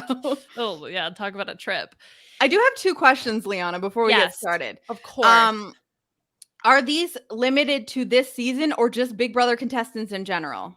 Big Brother contestants in general this season is Ooh. included. Oh, No thank you. Canadians or Okay, so Brazilian. only like, Big like Brother it's only US. It's Big Okay. Brother US. So The former 24 Big Brother US. seasons of okay. Yes. And then the other question is for Mike. Mike, who is the LC and who is the Logan in our little pairing here? Because Rob, I don't know if this actually made the podcast, but Rob decided who was who in our pairing, and I want to know how you feel. Ooh, I feel like who's more likely to wear like a cowboy hat Belt buckle. and belt buckle? I mean, I am more likely to don the outfit that Logan did during that fashion show. So I think Okay. I guess I'll be the Logan from that perspective. And you know what? In the fashion show, Elsie definitely did have her boobs out, which I have also been known to do because sometimes you just have boobs and they're just there and you're just existing. The Oh, is that titties your be superhero tittying. tagline? Yeah. Sometimes you just have boobs. Sometimes you just have boobs. So this is the reverse of what we did yesterday. Rob felt that he was Elsie and that I was Logan, and now I get to be Elsie today. That's great. I love it. Best Get of to both worlds. Wear both palm cowboy hats, if you will. Yeah. The Palm Or and Palmer. Palm, yeah, exactly. Kia, Palmer. Okay. Any other questions before we get started? I'm just very intrigued to see who you pulled Yeah. from. Liana's going to be on some sort of list, I think, by the end of this. Yes, they're like, can you get off other people's social media? Yeah, it's when we talk about some people, we'll talk about how creepy I Are was, we but that's getting fine. Polly Calafiore as like the I'm trick? like a slam dunk. That's even better than Smellvis. It's just a gimme. Like, wait a second. Yeah, it's a comedy. Yes, all right, whatever. Let's just Is get there a started. bonus Jonas in the Calafiore family, by the way, or is it because do they No, have there's sister? a sister, There's and a I think there might be sister. another Is there another brother? I think don't it's know. just a sister. Oh if my I god, are we gonna remember get the correctly. sister? I'm excited. This is, I don't know, maybe. Okay. All right. Okay, so our first contestant, his name is Philip, real name, by the way. Okay, Philip. Yes, this is Philip. Okay, so Philip, to describe the picture that I'm seeing, a shirtless white man with fairly he's short wearing like hair. a gold chain.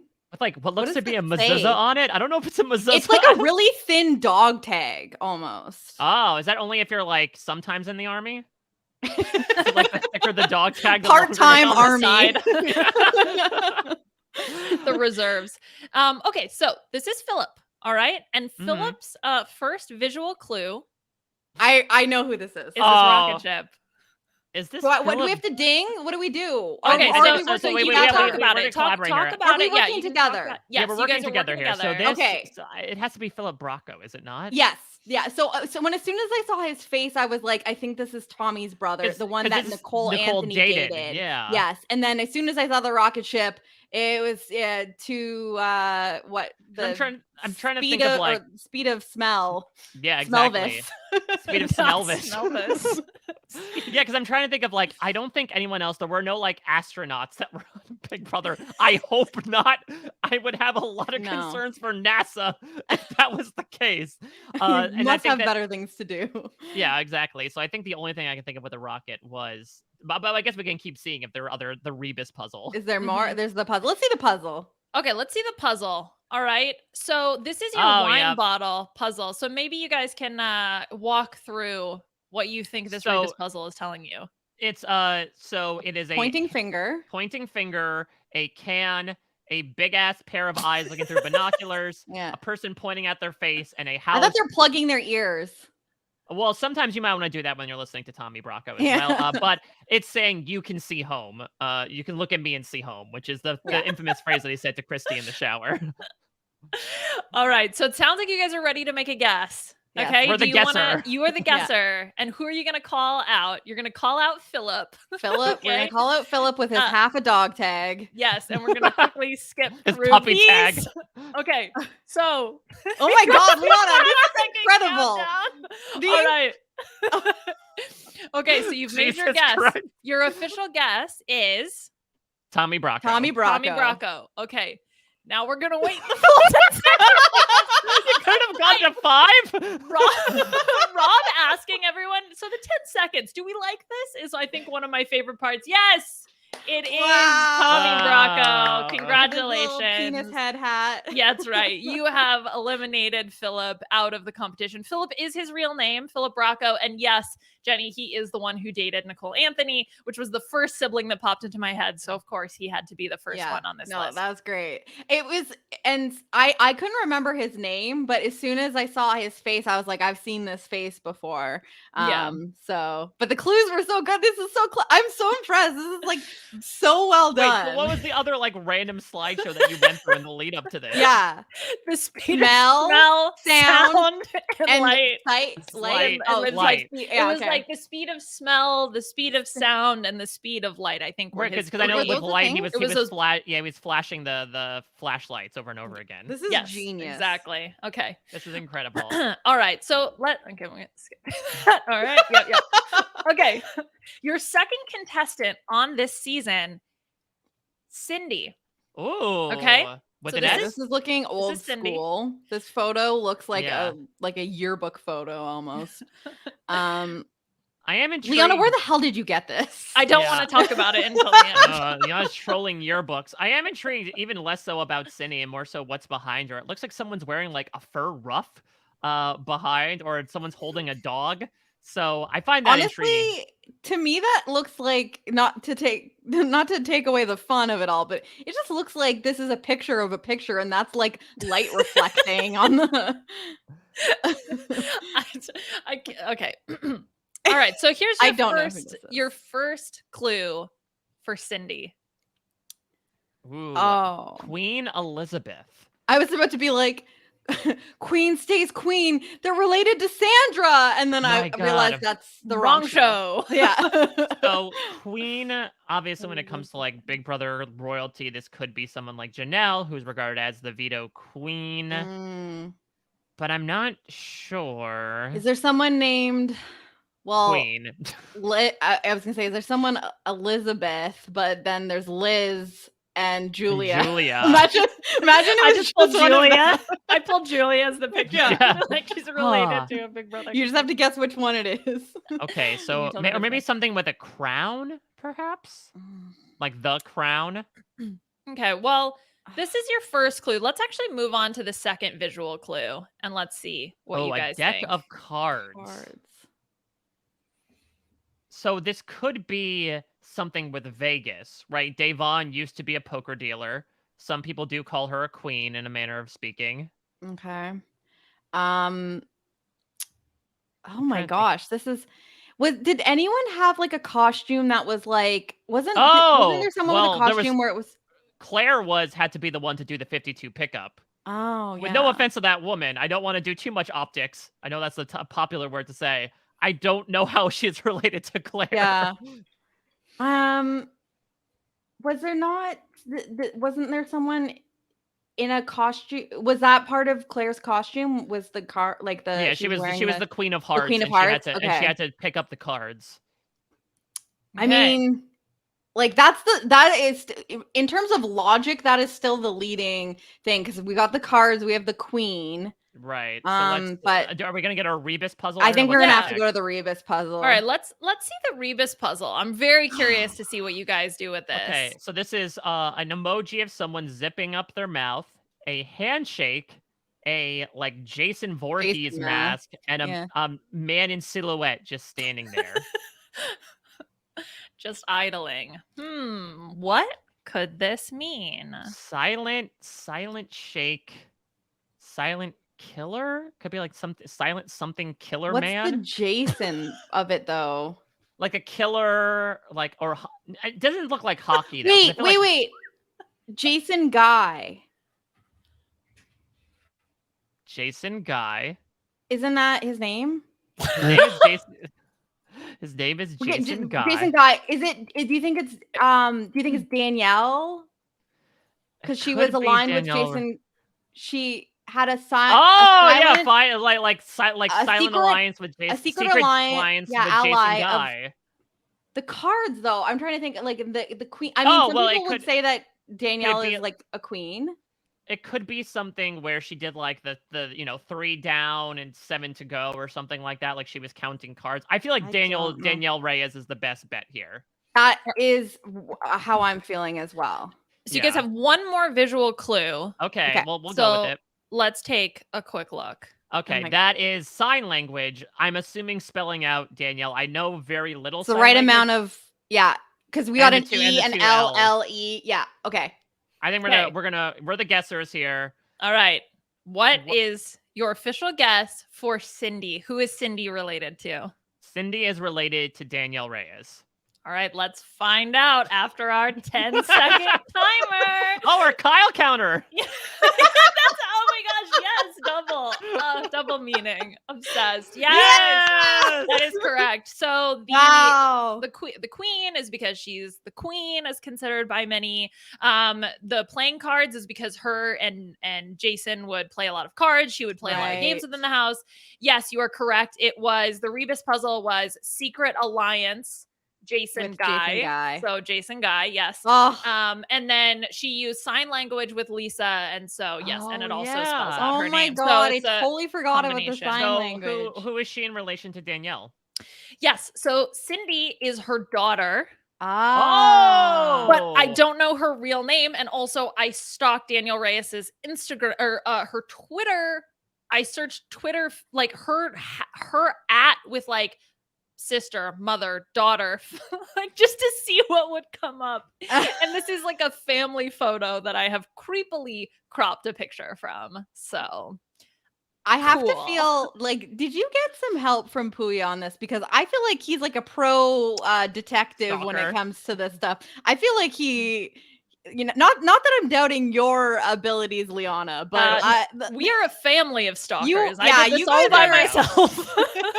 I creeped all. Definitely Puya did all of this. Yeah, I would all never. Of the stuff that was like really, really like. Yeah, all in of the deep if government agencies are listening in on this, please blame Puya. Yeah, no, not me.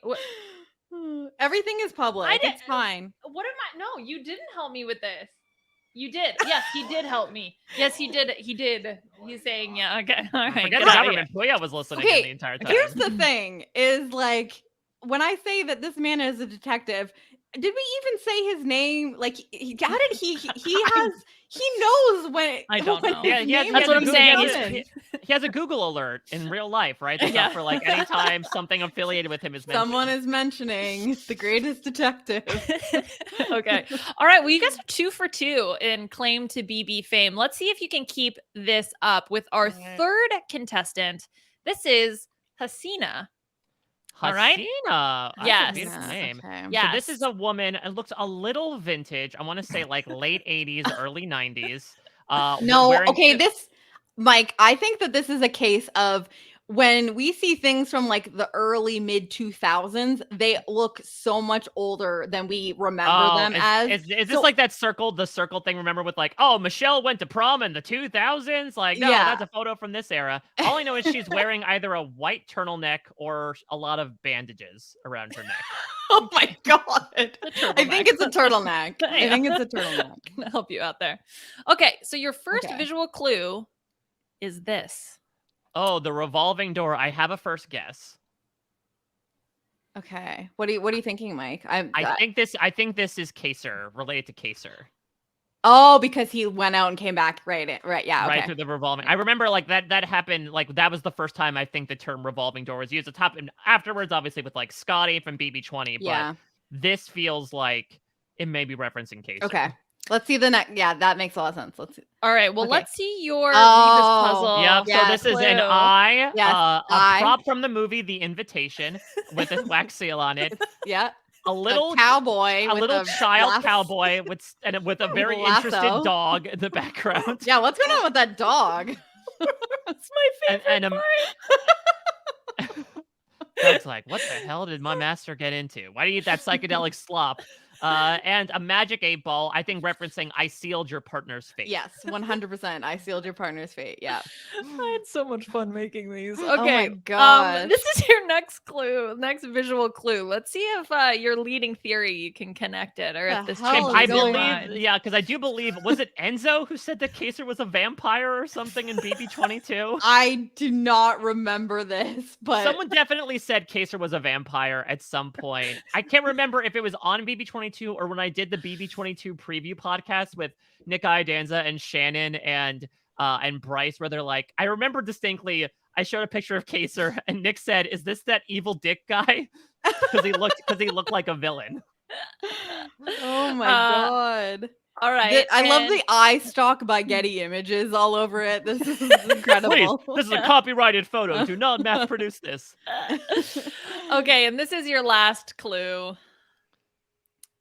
The Sovereign Six, right? Yeah, I think I have It's to a agree. crown and then a dice Yeah. with the 6 showing. Okay, so your final guess is I think Hasina is their claim to fame is Kaser Rita. Yeah, and I'd say maybe his sister?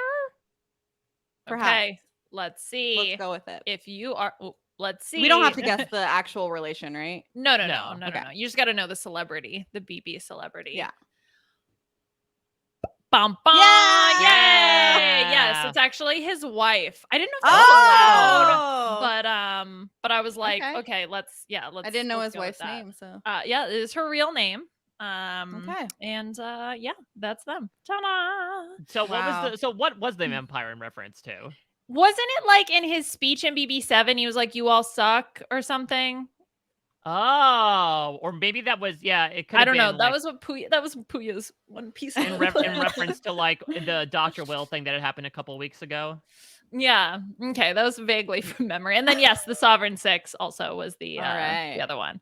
I'm feeling so good. This I is know like, we're 3 for 3. these right are now. so creative. Like I am like Liana, blown away. Holy moly. This is like one of the most amazing games ever. It's so good. I had a lot of fun. Eat your heart out, Akiva. Like Kaser Vampire. Yeah, exactly. Take that. Let's talk about your 4th claim to BB fame contestant. And this is Roger. Roger. If a meatball sub was a person, it would probably be Roger. Roger. This is a man who probably looks to be a bit shorter, I would imagine. A little balding on top. And yeah, why shorter? We don't see him in comparison to anyone else. I don't know. I guess I'm comparing him to the road behind him. Oh, Trying to- perhaps. Like we don't know how winding that road is. Okay. I can't tell if he's bald or if because the sun is kind of shining on his head. So I'm like, does he have just really white hair or is he like balding? Not sure. I'm still standing by my claim of meatball sub man. Okay. Sorry. He's got like graying or whitish hair, but like dark brown eyebrows. He's wearing wearing a navy suit with a tie. Yes. Mm-hmm. Okay, so top choice going into your first visual clue is meatball sub man. Okay, so this is your first clue. Oh, this is Holly Allen's father. This is a picture of Wyoming. Okay, so let's go into your next visual clue, which is your Is Rebus Wyoming puzzle. a square? Yes, Wyoming and Colorado are both rectangles. Oh, I knew that there was. I just didn't. I know nothing about Wyoming except for that Holly Allen is from there. So, all right. So we have a picture of someone at the computer, a black box, French fries. And calendar. a desk calendar. Fry date. Why fry? Okay, fry date. Fry date. Fry date. What's the black? The black box. Desk. Black. Could it just be Black Friday? Oh, wait a minute. It's Becky.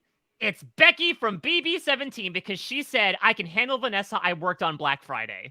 Oh my God. Working on Black Friday. Oh my God. Wow. Is she from Wyoming too? She's from Colorado. So again, like I said, those are both rectangles. There you go. You knowing U.S. geography and like quite, I have a limited knowledge of what the states actually look like in terms of shapes. So that is very helpful. Okay, let's see what else we've got. But that makes a lot of sense. Let's move on, yes, to your next clue and see if that can confirm or destroy your theory. Much like Becky's face nearly got destroyed by the train, which is That's in the a picture. train, baby. It's a train, baby. All right, and your your last visual clue. Liana's like, I don't know if they'll get this one. Let's just it's just a picture Like of at this Steve point, Moses. we're just putting Steve Moses. So I couldn't think of anything else. Well, Like, what let's else see. do I Let's have? see. Wait, hold on. We don't know. We don't know. All if right, you so guys we're are right saying yet. that Mr. Meatball Sub is, Okay, I would is assume, the father of Becky Burgess from Okay. BB17. Let's see if you're right with our Oh my handy God. dandy countdown. 3, 2, 2, 1. 1. Wow. Yes. Wow. Queen. I cannot believe I Wow. pulled out that Rebus puzzle. No, I would not have gotten that. I totally forgot about that comment. That's right. I've worked Black Friday. I can handle Vanessa, and Oh my it's gosh. Colorado. The capital was the key. So Cheyenne is down here in the corner of Wyoming, Mike, and Denver is here for the capital. Oh, of that's Colorado. how you differentiate. Wow. That's I was how- wondering, that's how I'm they like, get why ya. do I care about like the star on Square. Yeah, I was gonna exactly. say, Why of did course, Liana would identify the Colorado geography of like, let me make sure I put a Yeah. star where Denver is. Yeah. I'm just saying. Okay, let's move on to claim to fame contestant 5. This is India. Not the country, just for, again, people that are This not. is a person. Because we This know is that a Liana now person. likes to put Yes. countries up on there. Oh, Yeah. and it was Becky's dad, and I don't know his name. So I thought Roger you said is his fake. name was Roger. It's Oh, fake. okay. That's my dad's So name. I will call him forever Mr. Meatball Sub. Becky's Yes. Mr. father. Meatball Sub. All right, so Okay, this is India. India is wearing a very resplendent patterned robe with a rope belt, reclining on, I'm assuming, some sort of settee in a nice natural photo. Yes. I need you Beautiful. describing photos till the end of time. Thank you, Mike. Okay, well, you're getting your bottle clue right away, right out the gate. Oh, okay. As Oh. the first visual clue. Let's see what you can do with this. All right, so we have an image of somebody talking to an Into ear. an ear. Yeah. We have a picture of a diamond. We have or a some sort of cube. gem. Yeah, gem. We have a cube made out of the letter E. We have somebody looking through binoculars once more, and a picture of cornbread. Oh my gosh. So I don't think we'll be so blunt as to say this is cornbread from Big Brother Over the Top. But do we could it think be- it's someone from that season? Yeah, could it be something to do with cornbread? Like, looked at cornbread. Who was on the block with cornbread? I So can't even remember that. I remember Monty Massengill, that's a name for the ages, was the Oh my HOH. God. How Could do you it be- remember this man's last name? Like, I don't know. Mike. I don't really, I can't believe I remember Becky Burgess. I think it's I know what I think it is. I think it's the alliteration. The alliteration, Yeah. exactly. Yeah. So I think maybe was it Chrissy who sat on the block against cornbread? Okay. But it's good, but like that's just if we're just looking at the last one, like we've got so the E's, Gem E, Diamond D's, Gem like, what's E's, Diamondy. and the first picture is it like said, whispered, Heard. I don't heard, know. yeah, heard Jemmies. What's Heard- is that a logo of something? I don't know. I don't think so. I think it's Okay. just like a It's cube just made out of E? E's. Could be QB. QB. QB. Like Like a going on with quarterback. look cornbread All right, we should keep Wait. this in mind. Oh, is wait. Is you oh my God, I'm trying to figure out is because didn't Jasmine say something about cornbread on the way out? Could this like be you our look prettier than a plate full of cornbread or something like that. this yeah, this could be our BB24. What was the you I don't know. All right, well we still have more clues, right? I'm Yeah. assuming besides Okay. the Rebus puzzle. Okay, so let's move on to the next clue. Okay. There, chicken wing in an air fryer. Chicken wing. Okay, sit you know. Sit with this. Think about it. Okay? Because you can figure it out. Jenny's on the right track, and I want to see you Okay. guys crack this because I Okay, know you this- can. You sound prettier. The Then- diamond is pretty. I think the diamond is pretty. Or, Who like- did she tell that to? Oh, I'm- Julie. Oh, Julie Julie looks like cornbread. Yes. I love the concept of Julie looks like cornbread, the person. Not as pretty as a plate of cornbread yes, or a pan of cornbread. Told Julie, Julie, looks you look like pan of cornbread. cornbread. Okay.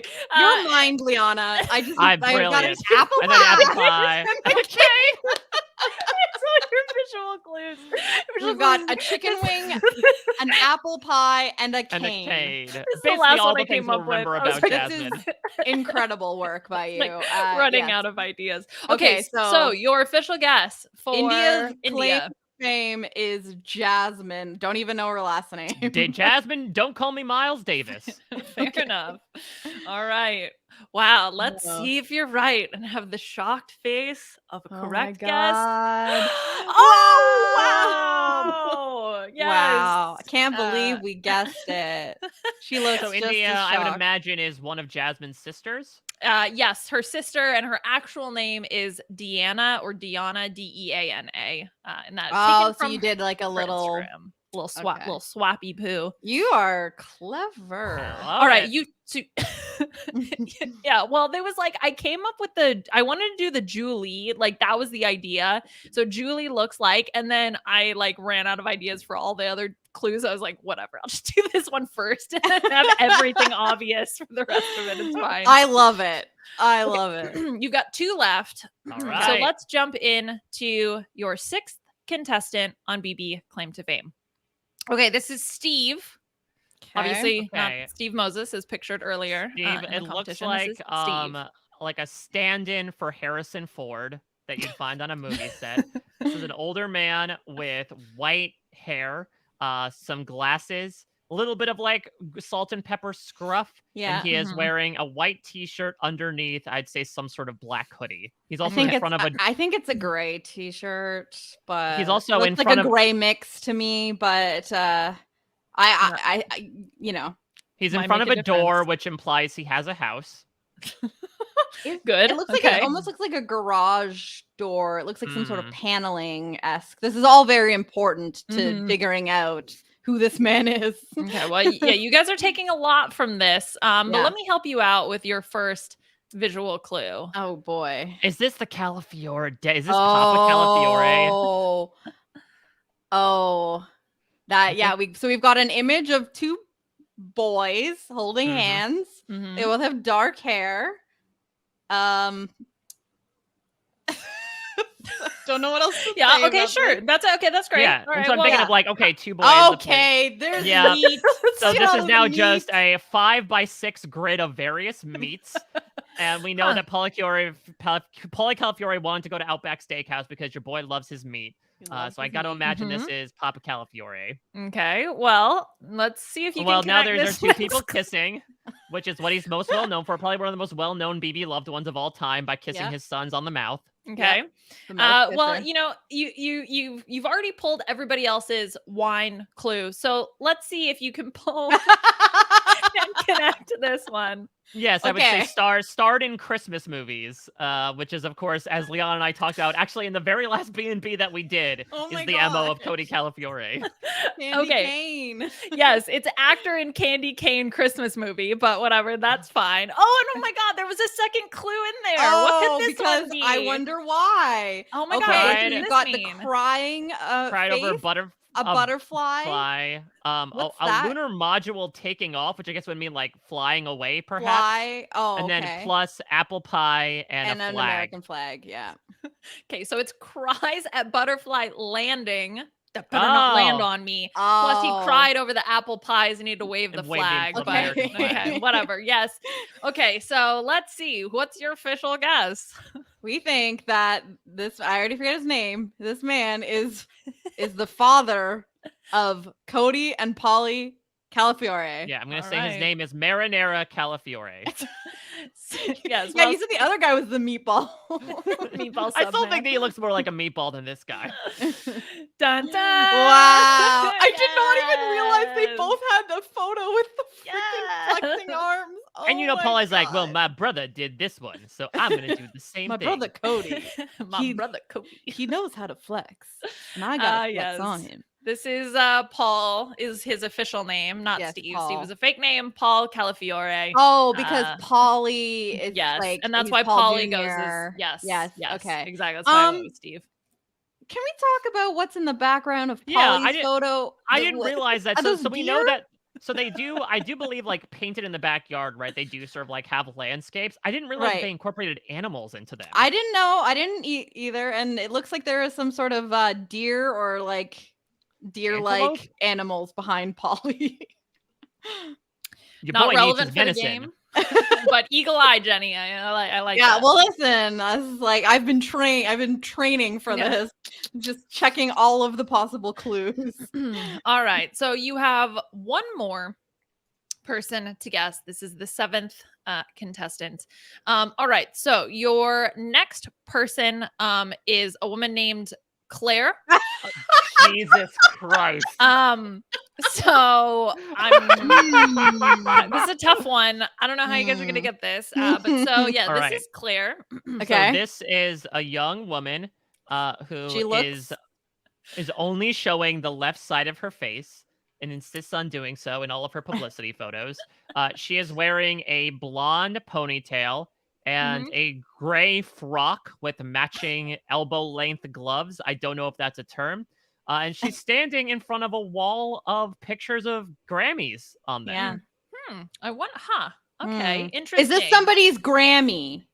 This is somebody's grandmother. I'm thinking is probably this. This looks to be. She looks to be of the age that she is somebody's I think the Grammy I'm means trying to something. think, yeah, who is like Uh-huh. incredible. I think Jerry from Big Brother 10. I think he's Yeah, she's his Grammy. Because this photo does seem to be from like 1912, which was It when does Jerry's look like grandmother a grew up. relic. Yeah. Quite. Back when they used Quite. gramophones. Yes. Quite. Yes, indeed. Okay, well, I didn't actually prepare any individual clues for this one. Which, by the way, yeah, maybe you want to fill in our audio only audience. It's a picture of Amanda Ariana Grande. Yeah. So, do you have a guess for who is related? This reeks of social media mogul Frankie Grande. And his half sister. Yes. All right. Well, let's find out and see if you're correct. Oh my This God, is a I'm on the tough edge of my one. seat. Yes. Oh my God. Oh, hi, mommy. Hi, mommy. Hi, mommy. Hi, Grammy. Yes. This is our Simone Biles of the season. Okay. We needed one. All right. Wow. And he is also the goat. So Also the goat. Yes. Yeah. Okay. Well, congratulations, you guys. You've really knocked it out of the park on claim to BB fame. You should be very proud of yourselves. Well done. Liana, you should be incredibly proud of yourself. Yes. Like, holy crap. that was so good, so Thank you. impressive. I think that you need to be on the Rebus team for the hopeful season 2 of Claim to Fame, because this is beautiful work. Suck And my so fun blank, to play. Akiva. Yeah. Yeah. Suck my blank indeed. Oh, that would have been interesting for Julie Chen Moonves, what she said in that Hell's Cafeteria sketch. Make a Rebus puzzle out of it. Well, last thing that we're going to do is customary to the B&B. Of course, we'd like to throw it to our guest at the very end to highlight any charities or causes that might exist outside of our B&B bubble, or even outside of the bubble that can sometimes be the Big Brother house and its discourse. So, Jenny, it's back onto you. Is there anything that you want to highlight or draw eyes onto? Yeah, it's been a while since I've been on to shout out this organization. So I've done it before, but I feel like I want to mention it again because it's grown in the time since I last mentioned it. But I think that I still want to highlight the IAPMD. So it's the International Association for Premenstrual Disorders. So basically it's like a resource of support information for women or AFAB individuals that suffer from PMDD. So any sort of premenstrual disorder. I would say personally, I've gotten so much out of this organization. Without it, I don't think that I would have, learned so much and found out about treatments that have quite literally saved my life. So I am very grateful for the work that they're doing. And so their website is iapmd.org. And there's a very handy donate link at the top. So you can't miss it if you go to the website. And thank you both for always giving an opportunity to shout something out. So yeah. Yeah, the pleasure is all ours, especially having you on, Jenny. We are happier than Jasmine after solving a Rebus puzzle on a Denny's menu. This Denny's was menu. so much fun. You are like one of the perfect guests to have on here to just do and talk about stupid shit, which is really our MO on this podcast, particularly when it comes to Big Brother, which in and of itself can be a very stupid show. So we're so happy to have had you, especially again, making you play your third claim to fame game essentially in the course of a 2-day streak. I think I'm just getting really good at it too, because I just feel like this is excellent training. So I really appreciate getting to talk with you guys. It's so much fun. I appreciate the kind words about being the ideal guest for the insanity that occurs here, because this podcast is I will always have such a soft spot for you guys and the fun that you guys make out of sometimes dark seasons, sometimes hard times. So I really appreciate the levity that you guys bring, and I just love you both so much. Oh, love you. Come here, Papa Calafiore. I want to kiss you on the Come here, marinara. I'm gonna eat your bleep. All right, well, Jenny, we mentioned claim to fame beforehand. Can you talk a little bit more about the podcast, and maybe perhaps if people are maybe to the point you made earlier, not so satisfied with the way BB24 is going, why they should check out both the show and your coverage of it? Yeah, I mean, I really thought that Claim to Fame was going to be the bad show that I was watching this summer, and BB24 said, No, I'm so surprised delightfully about how good the show has been. And I think that a lot of people have felt the same, where they kind of just checked it out, a couple episodes in, and are like, I'm not expecting this to be any good. And I'm hearing a lot of like how fun, how surprisingly strategic it is. There's so many layers to it. You have celebrity recognition. It's really so much fun. Every episode has delivered. And I've had such a great time talking to Rob, and we've had some great guests. Liana, Mike, you both have come on. And we've got more coming. We've got a couple episodes left. And so we will be back again this coming week with, I think, episode 8's coverage. Mm-hmm. So please check that out. It's in the main feed of Rob Has Podcast. And if I will always plug what we're doing on my social media at Jenny Autumn. And yeah, I just appreciate anyone who checks the podcast out, because it's really fun. And I'm having a great time with it. It's really nice to be doing something else in the summer that is not just Big Brother, because sometimes you need a little break. Mm-hmm. Liana, are you breaking right now? What do you have going on? Oh my gosh. Well, you can follow me on Twitter at Liana RHAP. I co-sign everything Jenny is saying. Dude, Claim to Fame is actually like insanely good. It's the so strategy, much fun. I think about the strategy of Claim to Fame probably more than I think about the strategy of Big Brother, because it's like, it's a new show, and I'm like, hey, do you share this? Do you not share this? What do you do here? But like, okay. It's rare that we find a new reality show that has a formula that is interesting to think about and not comparable to other reality shows. Yes, exactly. And so that's what makes it, because it's so new. Like, it is a social strategy game on the level of, I would say, Big Brother and Survivor, but like with such a different way of playing. So anyway, whatever. Okay. So it wasn't lazily put together either. Like, I feel like the show was very well thought out and well produced and put together, which is great. And the cast is banging. Like, the cast is awesome. So good. They casted amazing people. I'm like obsessed. Okay, anyway, whatever. That's not about me, but it is amazing. And I co-sign everything, and check out Jenny and Rob, because it's really good. Thank you. Yes. All right. What am I doing? Yeah, Big Brother, whatever. Who cares? I'm around in these BB streets. Okay. Yeah. Well, if you want to listen to Liana Saturdays are always great, not only because Liana Saturdays are bangers, but also because to Liana's point, a lot of shit goes down on Fridays usually. Once both the nominations locked in, and then the plans get locked in, and then the plans change. So essential content to check out. So make sure you see what Liana's doing every week. You can follow me at a Mike Bloom type. And yeah, if you're talking about taking a break from Big Brother, my eyes are more divided than across Rebus puzzles that Liana put in there all those times. from a reality TV perspective, of course, I'm talking with the contestants every week at parade.com. Got some very interesting answers from both Jasmine and Joseph that are up there right now. I'm also talking to the Challenge USA people. Had an interview with Leo, who got booted this past week, who had a lot of stuff to say about the edit, about production. So, of course, if you're interested in that, you can check that out. We just finished coverage of Survivor South Africa, which aired and ended within the span that Big Brother 24 has started and is currently going. 24 episodes, 4 episodes apiece. Really great season, really entertaining finale. Shannon Guest and I went for over 5 hours talking about the finale, about the season overall. Eventually our minds just turned into goop at a certain point. And so if you're entertained by that, you can be sure to check that out.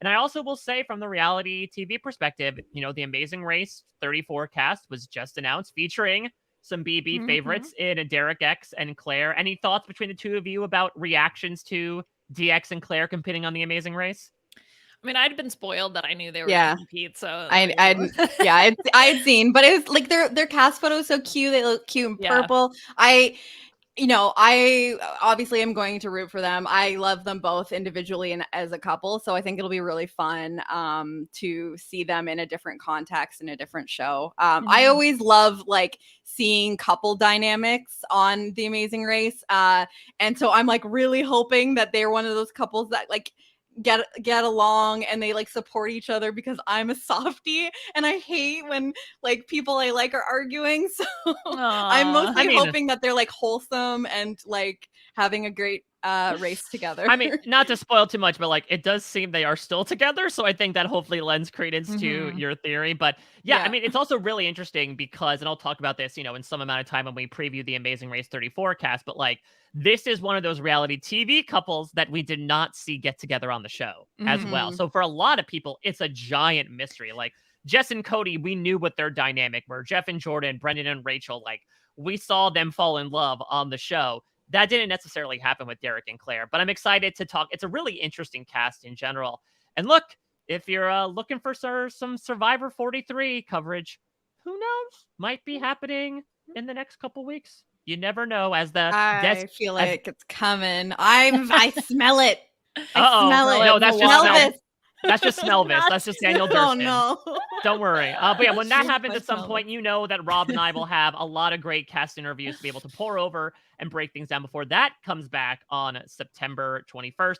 And then over on post-show recaps, lots of things happening. I mentioned my time in Westeros before, doing like night of recaps for House of the Dragon, which has been going very strong so far, doing that with the great Grace Leader, doing coverage of The Lord of the Rings, The Rings of Power, which is coming to Amazon Prime this coming week, as well as a bunch of other stuff here and there. So yeah, I am more all over the place than Kyle is with his gaming.